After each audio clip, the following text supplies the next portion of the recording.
एक बार नल राजा दमयंती रानी थे। खूब राजपाट था।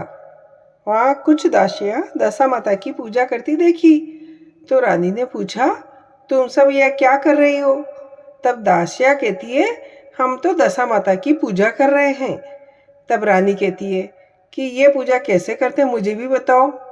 दासियाँ कहती है, 9 दिन तक हमेशा दशा माता की कहानियाँ सुनना, 10वें दिन व्रत रखकर दशा माता की पूजा और बातें सुनकर दशा माता का डोरा पहनना।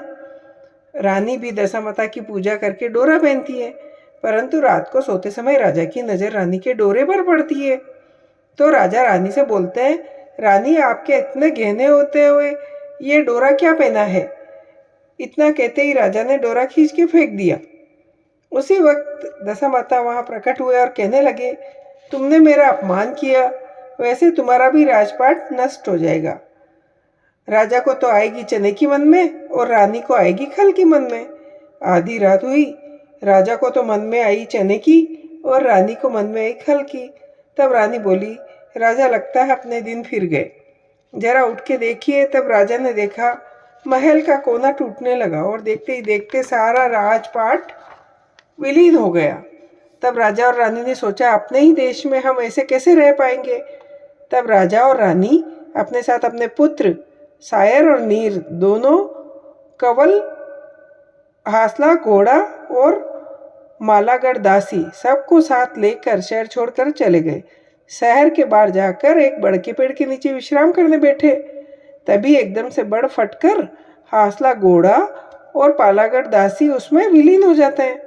थोड़ा आगे जाते हैं, एक बंजारे की बालद आ रही होती है, तो सायर, नीर, कंवर उनमें खो जाते हैं।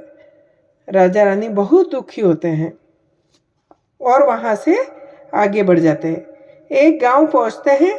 गांव के बाहर एक बगीचा होता है। दोनों विश्राम के लिए रात को रुक जाते हैं, परंतु आधी रात होते होते बगीचा पूरा सूख जाता है। तब रानी राजा को जगाती है और बोलती है, राजा ये हरा भरा बाग तो पूरा सूख गया, अभी माली आएगा तो लड़ेगा। वह दोनों उठकर गांव में पहुंचते हैं। वहाँ उनका एक मित्र रहता है।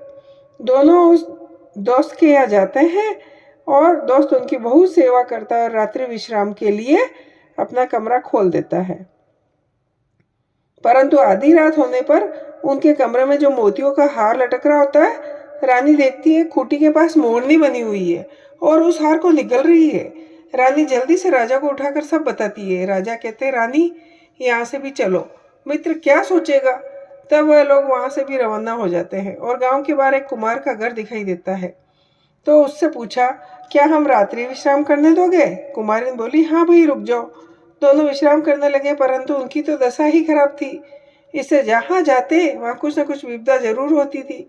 आधी रात हुई, कुमारिन के आवड़ पकड़ा था, पूरा का पूरा फूट गया। राजा रानी दोनों की नींद जागी, कहने लगे अब यहाँ से भी चल देना चाहिए।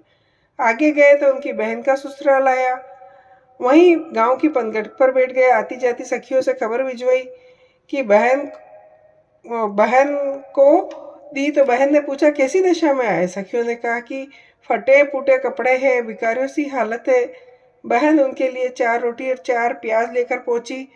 जब थाल उनको दिया तो रानी देखते ही बहुत नाराज हो गई और रोटी प्याज को वहीं पनकट की पाल पर एक पत्थर के नीचे दबाकर आगे रवाना हो गए। एक नगर में जा पहुंचे। दोनों नौकरी करने लगे।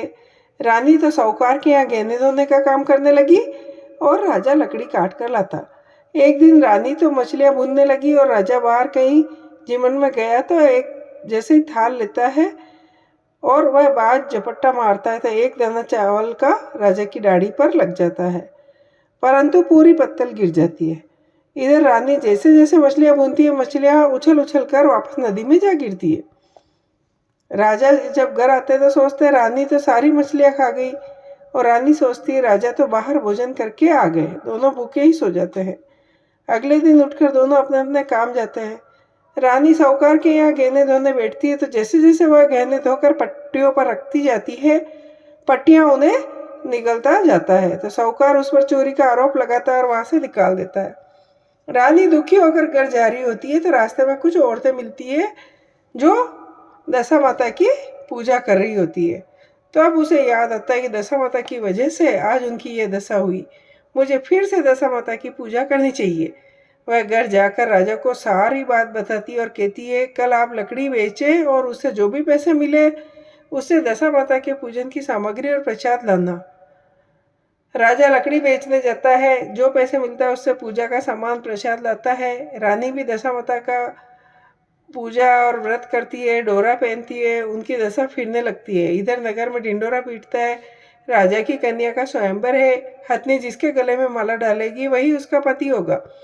तब नल राजा जो भील वेश में वहाँ जाकर बैठते हैं और तब राजा की आज्ञा से हथनी को बुलाकर माला डालने के कहते हैं। तब हथनी जाकर भील के गले में माला डाल देती है। राजा कहते हैं हथनी तो चूक गई। भील के गले में माला डाली और कहा कि वापस माला डलवा और भील को यहाँ से हटवा दो। फिर से माला दी। हथनी घूमती घूमती उसी भील के पास जाकर खड़ी हो गई और उसके गले में माला डाल दी। राजा को गुस्सा आया, हथनी तो पागल हो गई। हाथी को श्रृंगारा जाए और उसे भील को गांव के बाहर निकाल दिया जाए। ऐसे ही किया।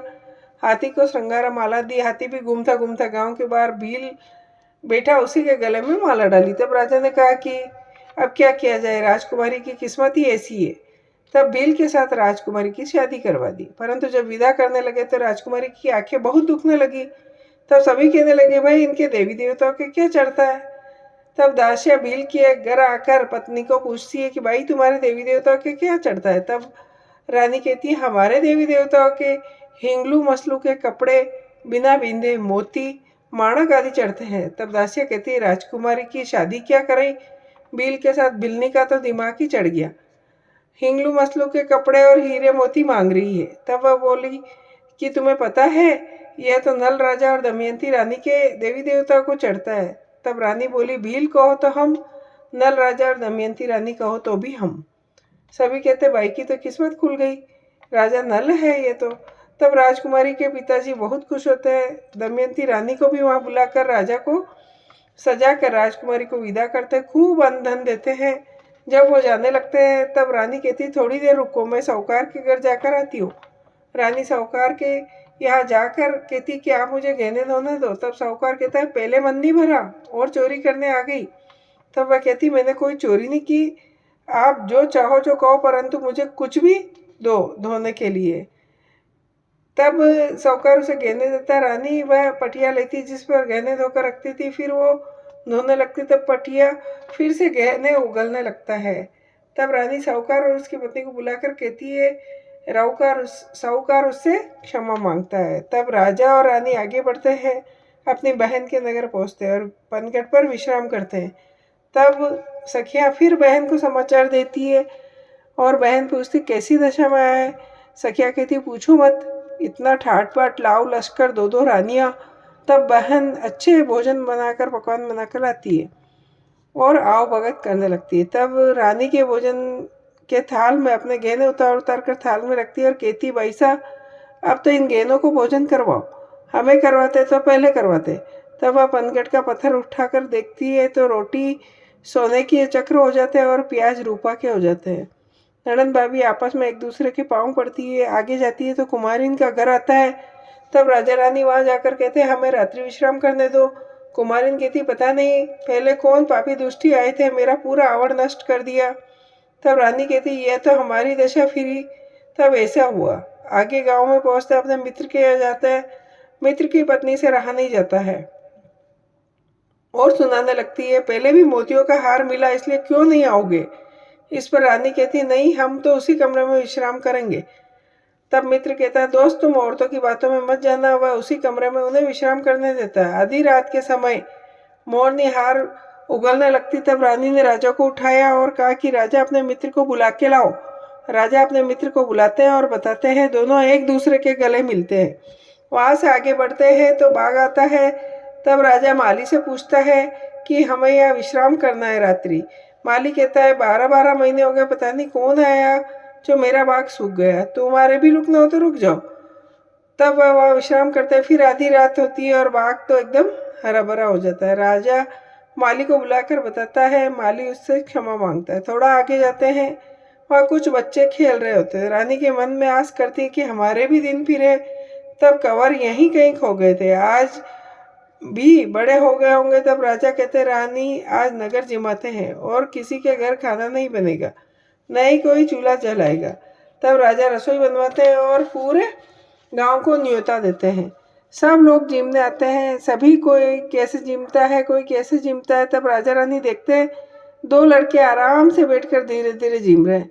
रानी कहती, हो ना हो ये कवर ही है। तभी बंजारे आ जाते हैं कि जिमा कर क्या बच्चों को लेना चाहते हो। तब रानी कहती, ये तो कवर है।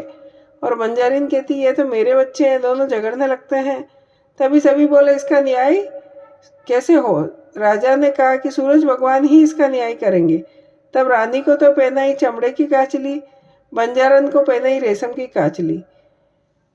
कहा कि जिसकी काचली से दूध की धारा बहेगी और इन बच्चों के मुंह में आके गिरेगी, वही इनकी माँ होगी। तब रानी सूरज भगवान के सामने हाथ जोड़कर खड़ी हो जाती है, हे सूरज भगवान, कृपया हमारा न्याय करना। और दूध की धारा बहने लगती है, बच्चों के मुंह में जाके गिरती है। राजा रानी दोनों कवर लेकर अपने देश की ओर बढ़ते हैं। रास्ते में बड़ का पेड़ आता है, जहाँ पर विश्राम करते हैं। बड़ फटकर वहाँ से हंसला घोड़ा और दासी भी मिल जाते हैं। इस प्रकार वह खुशी खुशी अपना राजपाट वापस संभालते हैं और गांव में ढिंडोरा पिटवाते हैं कि दशा माता के दिन सभी औरतें दशा माता की पूजा करें, डोरा लेवे। हे दशा माता, राजा और रानी की दशा बिगाड़ी वैसी किसी की मत बिगाड़ना, और जैसी अच्छी करी वैसी सबकी करना। जय हो।